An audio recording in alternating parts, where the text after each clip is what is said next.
E eu quero agora com vocês compartilhar um trecho aqui da Palavra de Deus, compartilhar com vocês aqui uma mensagem que está no livro de Atos dos Apóstolos, capítulo 16.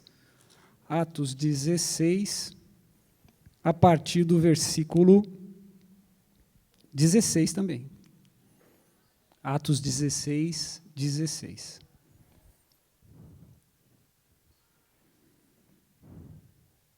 Esperar todos os irmãos aí encontrarem, quem está com a Bíblia física, quem está com a Bíblia eletrônica. Atos 16, 16.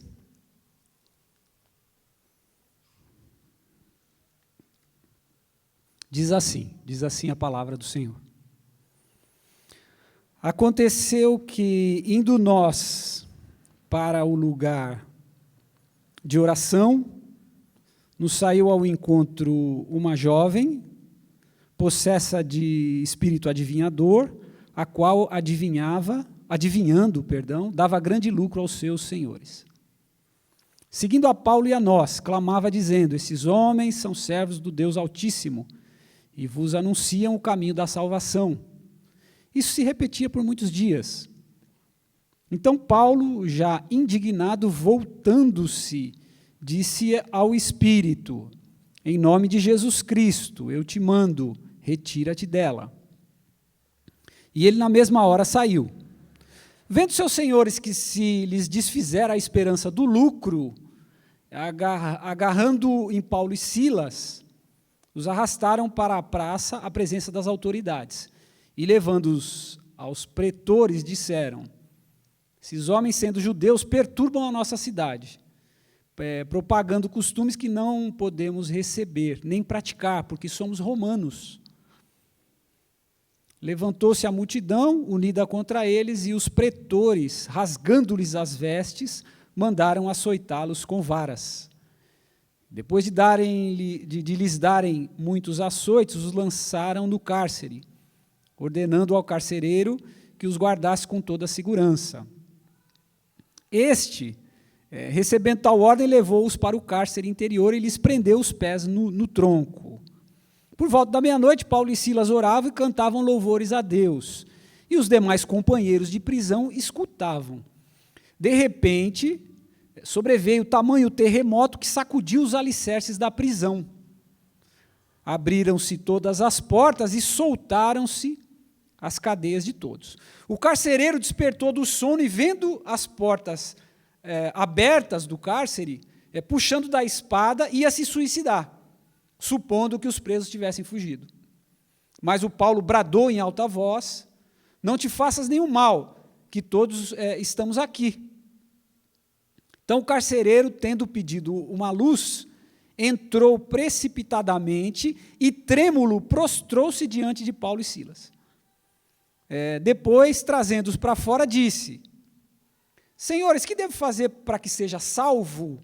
Responderam-lhe: crê no Senhor Jesus e serás salvo tu e tua casa.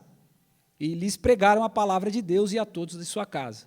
Naquela mesma hora de noite, cuidando deles, lavou-lhes os vergões dos açoites. A seguir foi ele batizado e todos os seus. Então, levando-os para sua própria casa, lhes pôs a mesa, e com todos os seus manifestava grande alegria por terem crido em Deus. Amém. Glória a Deus. Até aqui. Se você quiser e puder curvar sua cabeça, fechar os seus olhos, vamos fazer mais uma oração.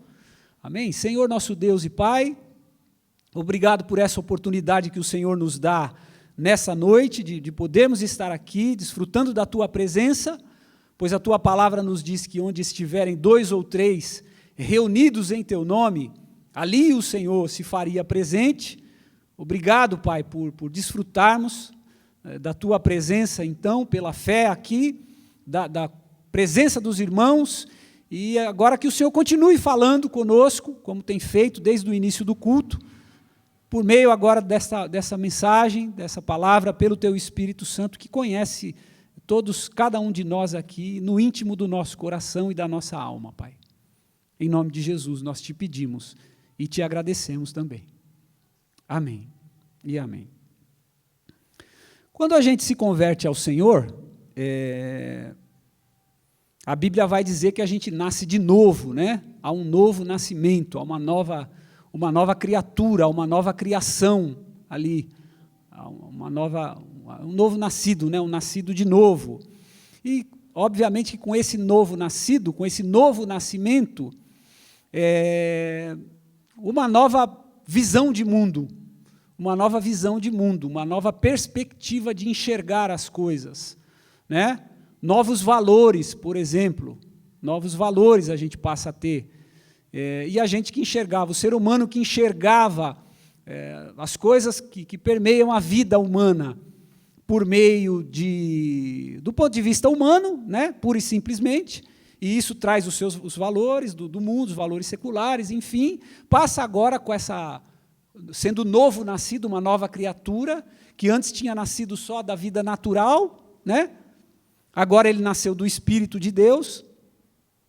Nascido, então, do Espírito de Deus, agora tendo vida espiritual, a Bíblia vai dizer que os nossos olhos espirituais também são abertos. E a gente agora, como esse novo ser, que tem vida agora espiritual, tem vida no Espírito, né? Que agora é também nascido de Deus, a Bíblia vai dizer que, dentre outras coisas, que a gente tem a mente de Cristo, por exemplo. Ou seja, os nossos valores são mudados, né? E a gente passa, a Simone aqui, interessante, no início, na oração inicial, eu pesquei uma palavrinha que ela pegou aqui, e ela disse, a gente precisa olhar por um outro ponto de vista, por uma outra perspectiva, né? E é isso. Nós, enquanto cristãos, enquanto servos de Deus, enquanto filhos de Deus, enquanto amigos de Deus, nós precisamos olhar o mundo, né? Porque agora temos condições disso, mas eu acredito que muita gente acaba... talvez até não de forma, sem querer, sem perceber, né? Talvez sem querer, sem perceber, abrindo mão de que agora tem essa capacidade de um olhar diferenciado para as coisas, para as pessoas, para o mundo, para tudo que está ao nosso redor. E muitos cristãos continuam olhando as situações, as circunstâncias, o mundo, as pessoas, com o mesmo olhar, daquela criatura que não era espiritual ainda, com aquele ser que não era nascido do Espírito ainda, né? Então eu percebo que a Bíblia, em alguns momentos, por que não dizer em muitos momentos, vai chamar a nossa atenção para esse olhar a partir da perspectiva de Deus. É isso, né? E essa tradução é uma tradução muito comum na NVT, naquela nova versão transformadora, que é recente, que não tem muito tempo, né? Onde a tradução do Almeida, que é essa minha, por exemplo, revisada e corrigida, vai dizer que é um olhar segundo a carne, né? Por exemplo, em 2 Coríntios capítulo 5, versículos ali 16, 17, 18, por ali eu não me lembro exatamente qual versículo, eu usei até hoje de manhã na EBD, diz que a partir de agora nós não conhecemos ninguém segundo a carne, na tradução do Almeida, né? A NVT vai dizer, a partir da perspectiva ou do ponto de vista humano. Então não conhecemos mais as coisas a partir de sermos servos de Deus, filhos de Deus, novas criaturas, não reconhecemos mais as coisas a partir do ponto de vista humano. Não é o ponto de vista humano mais que orienta a nossa vida, as nossas ações, não é mais, é o ponto de vista de Deus agora, né? São, como eu disse há pouco, são os valores do reino, é a mente de Cristo agora, né? Então, eu estou fazendo essa introdução porque a gente vai usar, então, esse olhar para essa passagem, para esse texto, que é, inclusive, muito famoso, né? E tirar algumas verdades a partir disso, desse texto. Então, por exemplo, né, esse novo olhar, se eu pudesse dizer, o que traz esse novo olhar? Esse olhar que agora é a partir do ponto de vista de Deus. Se nós somos cidadãos do mundo, e somos, né? Quem tem título de eleitor aí? Quem tem mais de 16 ou 18? Né? Somos cidadãos, a gente coopera para o bem-estar de uma regionalidade, né? De um espaço físico no mundo. A gente é cidadão, somos brasileiros, por exemplo. Somos cidadãos brasileiros. Somos paulistanos, por exemplo, né? Paulistanos, enfim, no sentido de estar em São Paulo, mas eu sei que nem todos aqui são aqui dessa região. Ou seja, nós somos também cidadãos do mundo, mas, in priori, In priori, quando nos convertemos a Deus, a Bíblia vai dizer que nós não somos desse mundo. Então, nesse ponto, a perspectiva de nos olhar, de olhar para cada um de nós, já tem essa questão de mudança. Então, nós podemos olhar para nós agora como cristãos. Tudo bem, eu vou lá, eu coopero com o meu voto, eu sou um cidadão, eu tenho a minha parcela de responsabilidade como cidadão, eu tenho que cumprir o Código Civil, né, que foi imposto aqui para nós, né, que foi colocado, enfim. Né? A única exceção bíblica, vocês devem conhecer, é que se esse Código Civil for contra a Bíblia, for contra a palavra de Deus, aí eu tenho autorização para ir contra também, né? Porque a palavra de Deus, então, tá em primeiro plano. É mais uma coisa que a perspectiva de Deus nos traz, o olhar de Deus, né? Mas, então, se eu sou cidadão aqui, da regional, geograficamente localizado, a Bíblia vai me dizer que nós não somos desse mundo também. Né? Nós somos peregrinos e estamos aqui de passagem, somos peregrinos. Então, se eu for olhar sobre essa outra perspectiva, sobre esse outro olhar, isso muda totalmente de figura. Por exemplo, né, no Sermão do Monte, Jesus vai dizer, não ajuntem para vocês tesouro na terra, porque a traça come, a ferrugem corrói. Ajuntem para vocês, tesouro no céu, onde lá os ladrões não roubam e a traça e o ferrugem não corrói. Né? Então, a palavra de Deus vai nos dando essa outra perspectiva de vida. Né? Então, não é mais agora o apego material. Não adianta produzir um monte aqui e juntar um monte de coisa, quer seja bens, dinheiro e tal, porque agora essa nova mente, esse novo nascido, com essa nova perspectiva e esse novo olhar, diz que aquilo lá não significa mais muita coisa, não. Né? Eu lembro da passagem daquele homem que colheu muito, tinha um celeiro, desmanchou o celeiro, construiu um celeiro maior, guardou lá naquele celeiro maior e disse para ele mesmo, né, agora você pode descansar, folgar e tal, aposentar. O aposentar aqui é meu, obviamente, né? Numa interpretação aí já do texto. E diz que Deus diz, louco, essa noite pedirão a tua alma. E o que você tem preparado? Vai ficar para quem?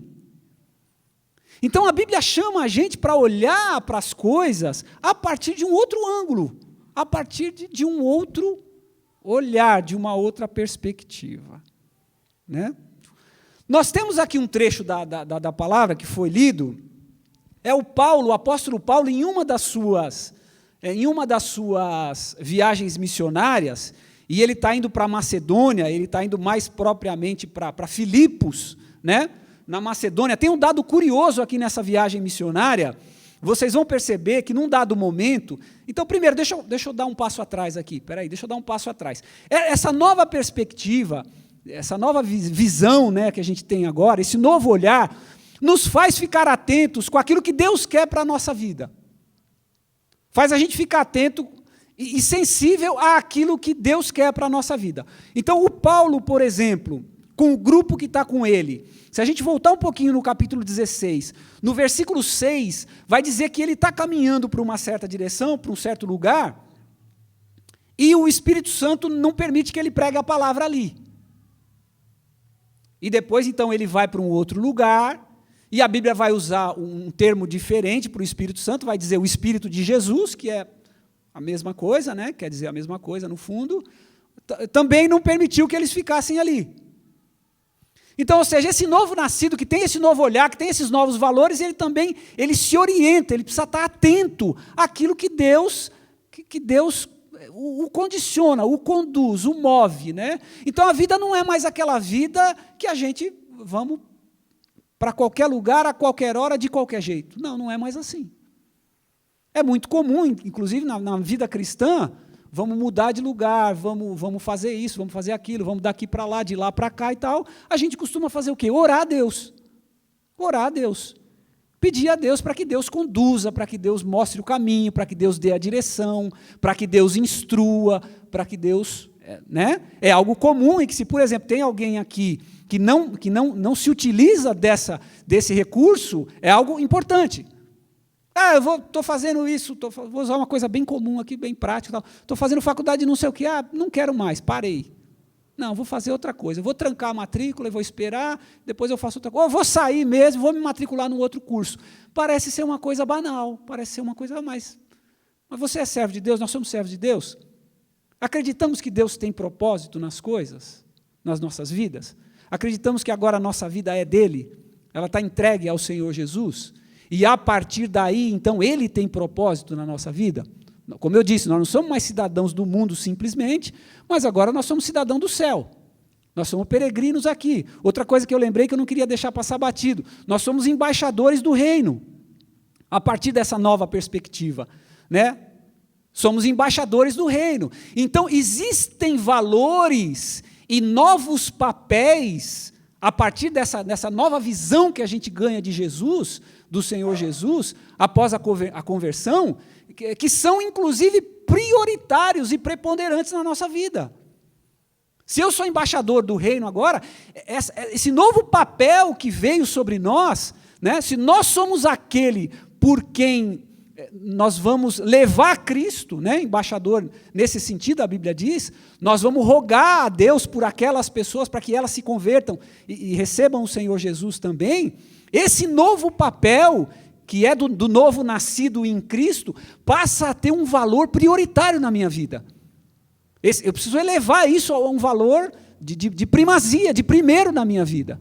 Então, se eu estou num determinado lugar, por exemplo, onde ali eu sou, por exemplo, no meu trabalho, eu sou uma figura ali que tem uma função de emprego, eu preciso me enxergar também naquele lugar como um embaixador do reino de Deus. Como embaixador do reino de Deus. Nós falamos sobre isso aqui também, acho que nos louvores, né? É na empresa, é na faculdade, é no colégio, é na família. Eu sou primo do fulano, mas para ele eu sou embaixador do reino, se ele não é crente. E aí eu preciso então ter um olhar de priorização. Tudo bem que dentro de casa, né, e aí até lembrando da família, essa coisa, né? Há essa dificuldade de que as pessoas te enxerguem como um crente, como um cristão, como um... Não é? Tanto é que o Senhor Jesus diz, nenhum profeta é bem recebido na sua própria pátria. Né? Há aquele preconceito, eles diziam assim para o Senhor Jesus, esse não é o filho do carpinteiro?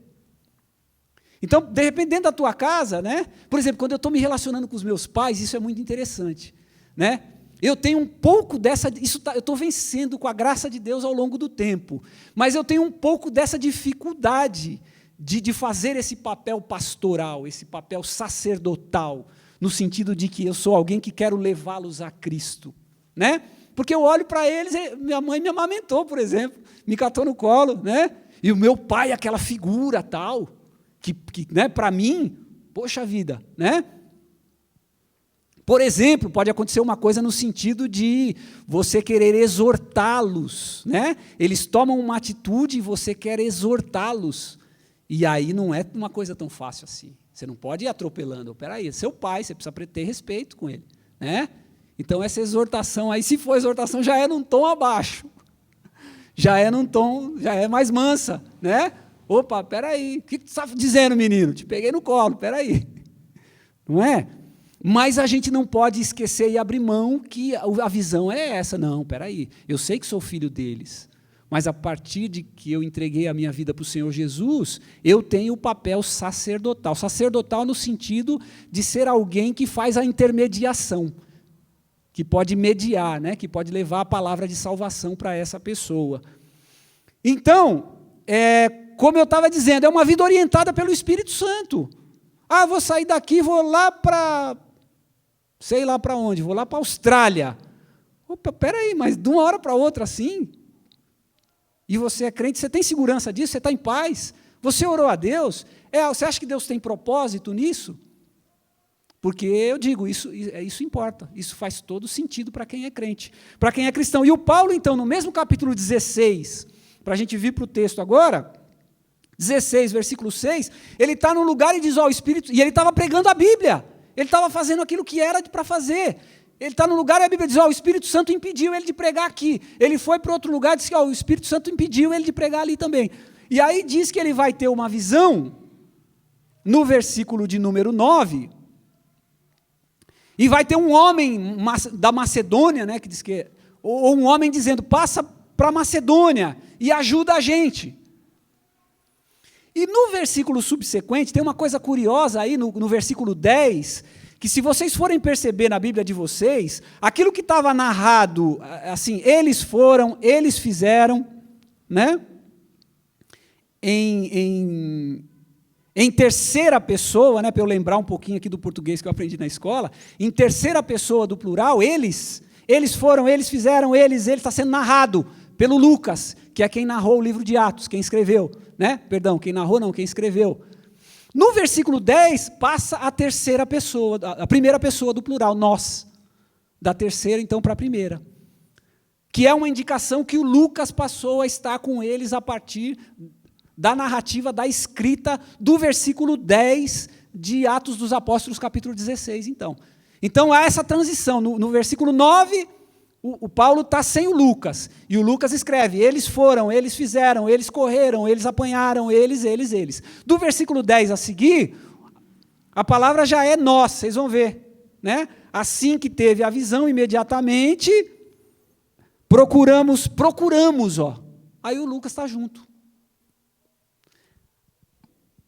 Há estudiosos que deduzem, então, que esse homem da Macedônia, o varão da Macedônia, que Paulo tem a visão e enxerga para dizer, vem para cá e ajuda a gente.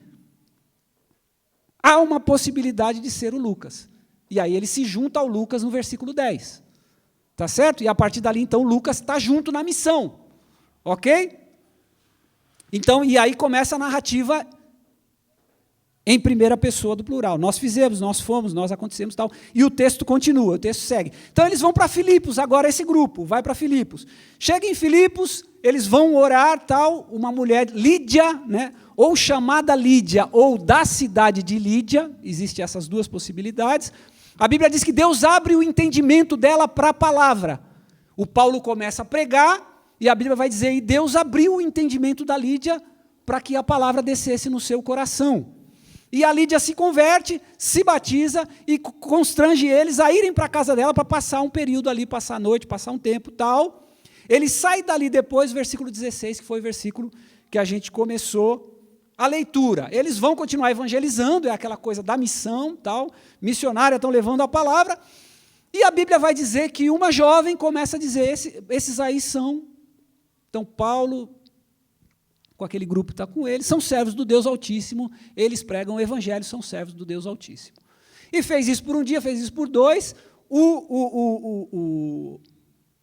Paulo, na sua percepção espiritual, na sua sensibilidade espiritual, percebeu que um demônio estava usando aquela menina. E o texto bíblico, inclusive, vai descrever que aquela menina era possuída de um espírito que adivinhava, né? E que, adivinhando as coisas, ela dava lucro para aqueles que se assenhoraram dela. Então, usavam a menina para adivinhar, para ganhar dinheiro, para ter fonte de lucro em cima da menina. E o Paulo se incomoda com aquilo, depois de alguns dias, ouvindo a menina falar, esses são servos do Deus Altíssimo, pregam o Evangelho, e o Paulo vai repreender o espírito do demônio que está ali na menina, e vai dizer, em nome de Jesus, sai dessa menina. E a Bíblia diz que o demônio saiu da menina, esse espírito, saiu da menina, esse demônio, e só que ela era fonte de lucro para alguém. E esses caras ficam nervosos, esses caras não gostam nada do que aconteceu. Né? E aí, então, vai ter um grande levante lá contra Paulo, contra o grupo, tal, rasgam as vestes e levam eles para ser julgados, para os tais dos pretores, né? Minha Bíblia chama de pretores, e dali levam eles, açoitam e levam eles para o cárcere. Olha, prende esses homens aí, tal, guarda eles direitinho, tal. O carcereiro diz que pega e leva para o lugar mais fechado da prisão, para não ter perigo de fugir mesmo. E o detalhe bíblico vai dizer que amarra eles, os pés deles num tronco, né, e deixa eles lá presos. E aí, então, eu quero começar a aplicar aquilo que eu falei no início, aqui, então, nessa passagem. Os homens estão pregando o Evangelho, levando a palavra de Deus, fazendo aquilo que é a vontade de Deus, aquilo para qual eles foram comissionados, são missionários. Nós aqui somos missionários, lembrando, né, que o termo missionário não é só aquele que está longe. Acho que é o Ronaldo Lidório que diz que a missão se faz do outro lado do mundo ou do outro lado da rua. Está fazendo missão do mesmo jeito, né? Eles são missionários assim como nós, então, no sentido de ser aqueles que pregam a mensagem do Evangelho, uma mensagem que tem o poder de reconciliar o homem com Deus. Eles estão pregando tal, estão fazendo tudo certinho, servindo a Deus. Eles tentaram ir para um tal lugar, o Espírito Santo não permitiu, eles tiveram essa sensibilidade, foram para o outro, o Espírito Santo também conduziu para um outro lugar, eles tiveram essa sensibilidade, e aí o Paulo teve uma visão, usado ali pelos dons espirituais, e esse homem da Macedônia, que pode até ser o Lucas, não dá para cravar isso, é bom deixar isso muito bem claro, mas há toda uma indicação, é possível, né, inferir, deduzir, por conta disso que eu falei aqui agora há pouco, o Lucas se junta e tal, e o Paulo está dentro de tudo aquilo que é a vontade de Deus. Libertou essa menina, de novo, né, pelo poder que Deus deu em nome de Jesus, os espíritos imundos se submeterem em nome de Jesus. Está fazendo tudo ok. E pegam eles, prendem, batem, e ele está numa condição agora terrível. Ele está com todas as dores do açoite, ele e o Silas, né, é Paulo e Silas. Eu achei interessante que a outra parte do grupo, de alguma forma, não fica claro como aqui, né? Se o grupo era maior, de alguma forma escaparam. E está Paulo e Silas presos, o detalhe bíblico dá Paulo e Silas presos.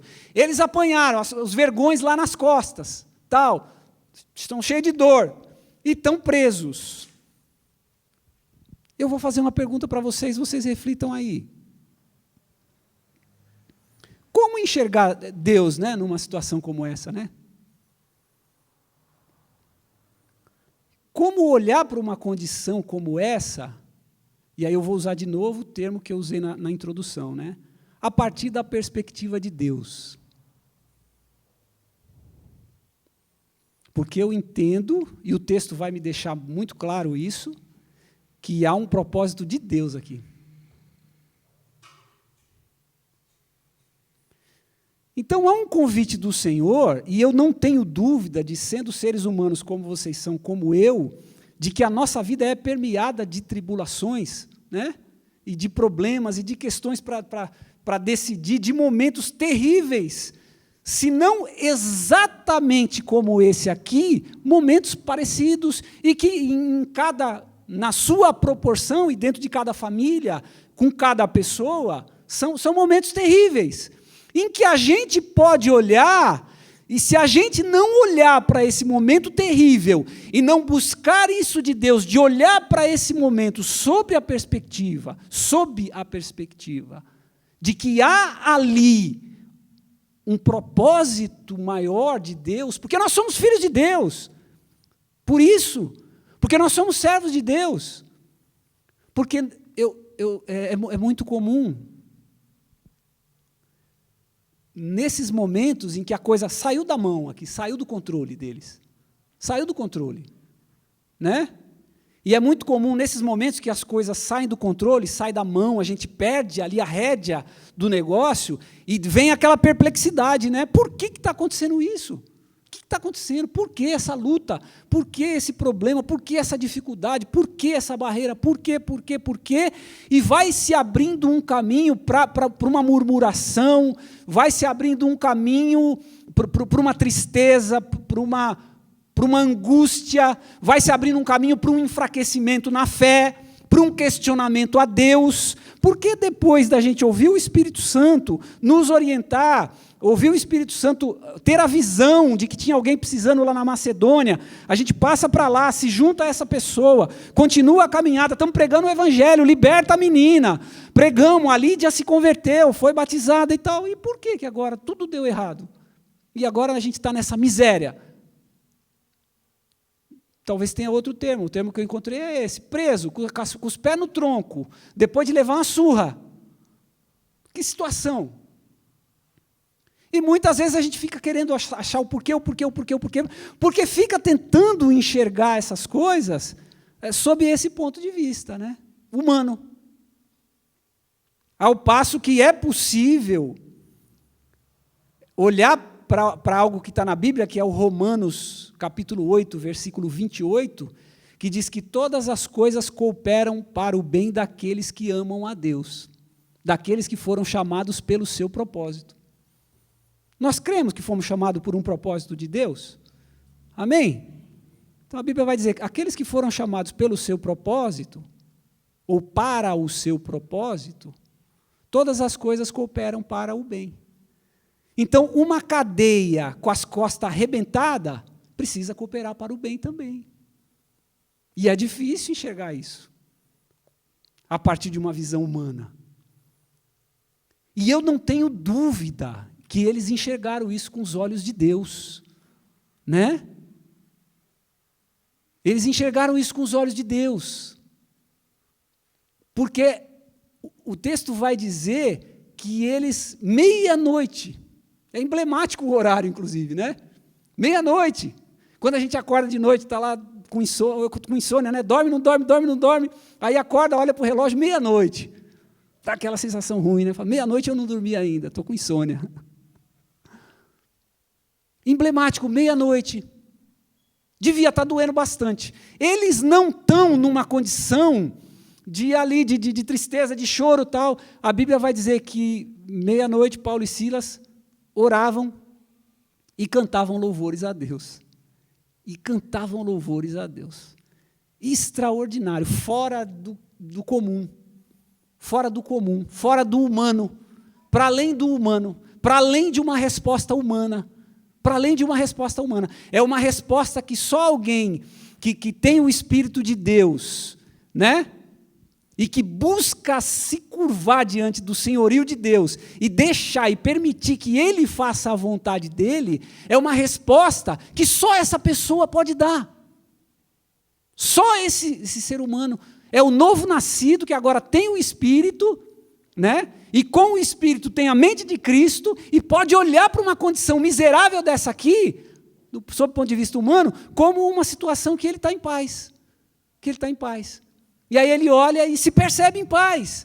Em paz a ponto de orar e não só orar. Talvez se tivesse só orar, né, a gente podia pensar assim, estava clamando, né? Tem misericórdia, Senhor, eu estou aqui nessa situação terrível, meu Deus do céu e tal. Mas não.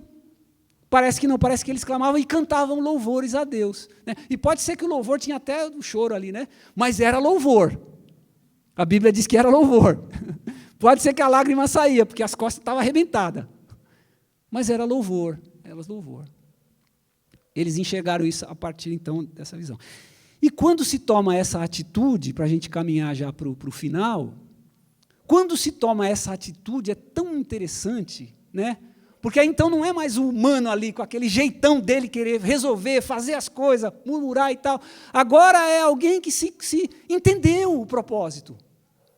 Quantas vezes, né? Às vezes está acontecendo alguma coisa diferente assim, a gente não para refletir, eu paro para refletir e falo, Senhor, por que isso? Por que essa condição? Por que essa situação? Como é que eu posso agir nessa condição, nessa situação? Né? E a impressão que dá é que quando a gente se volta para Deus, para entender que há um propósito, que há um motivo de Deus, né? Que há um motivo de Deus, que Deus está preparando alguma coisa, que Deus pode usar aquela situação para alguma coisa, para reverter algum quadro, para que alguma coisa do reino aconteça. Quando eles se colocam nessa condição de orar e de cantar louvores a Deus, a Bíblia vai dizer que um milagre aconteceu. Um milagre aconteceu. E um milagre daqueles de arrebentar mesmo. O cárcere tremeu, houve um terremoto. Tremeu o cárcere, e não só o terremoto, os presos, todas as cadeias, né, as correntes, libertou todo mundo. O carcereiro estava dando um cochilo, porque tradicionalmente o turno da noite era muito tranquilo, porque não tinha crente lá dentro, né? Não tinha servo de Deus. Então o turno da noite era uma coisa muito tranquila, mas naquela noite foi totalmente diferente.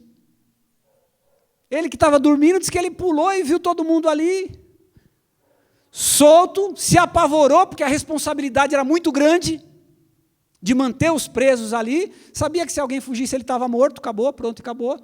E a Bíblia diz que ele pega uma espada e vai se tirar a vida já, já que vou morrer, deixa eu morrer agora, então. E o Paulo diz, espera aí, não faz isso não. Como se já soubesse, e acredito que já sabia, que não era para a morte que aquilo havia acontecido, era para a vida. Era para a vida, né? Era uma condição para a vida. Espera aí, não faz isso, tal. E ele se apegou ao Paulo, se enjoelhou ali diante do Paulo e se disse, o que eu faço então? Como é que eu faço? Como é que eu saio dessa? O que eu faço para ser salvo? Crê no Senhor Jesus e será salvo tu e a tua casa. E aí, a partir dali, então, se abre uma oportunidade, né? Quem é preso não é mais preso, agora quem é preso está com a oportunidade, está com a palavra, e vai anunciar, vai pregar o evangelho para o carcereiro, para aqueles da sua casa, depois vai ir até a casa dele, ele vai receber tal, né? Esse homem se converte junto com aqueles da sua casa, e a Bíblia já dá um traço de conversão importante nele, porque ele vai pegar e vai cuidar das feridas do Paulo e do Silas. Então, o Paulo e Silas já vai receber o tratamento dele ali, como um novo nascido já, como um irmão na fé, como um irmão em Cristo. E eles não, o que eu acho curioso aqui é que eles não aproveitam essa oportunidade, que é uma outra coisa que o ponto de vista humano, né? Se eles estivessem na carne ali, como humanos, o que? Deus libertou a gente da cadeia, vamos embora. Né? A gente está cantando, orando aqui, Deus agiu, vamos correr, livrou a gente. Mas não, essa é a percepção, né? Essa é a sensibilidade espiritual, ainda tem coisa para fazer. Né? Há um propósito nisso tudo ainda. E aí eles pregam a palavra e se salva a família, uma família, né? Mais vale uma alma arrependida do que? Não é? Se salvam ali e depois eles voltam para a cadeia, para não penalizar o carcereiro, e a história vai se desenrolar aí. O convite de Deus para nós nessa noite, eu queria que os irmãos da banda já se preparassem, como missionários que nós somos e como ministros da reconciliação,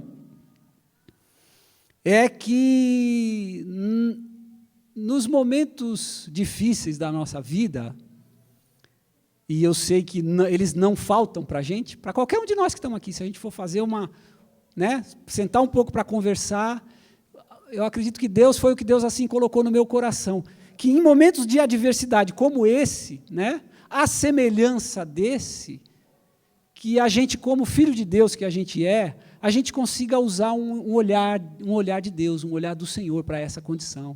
Há um propósito, Deus quer fazer alguma coisa, Deus quer realizar alguma coisa.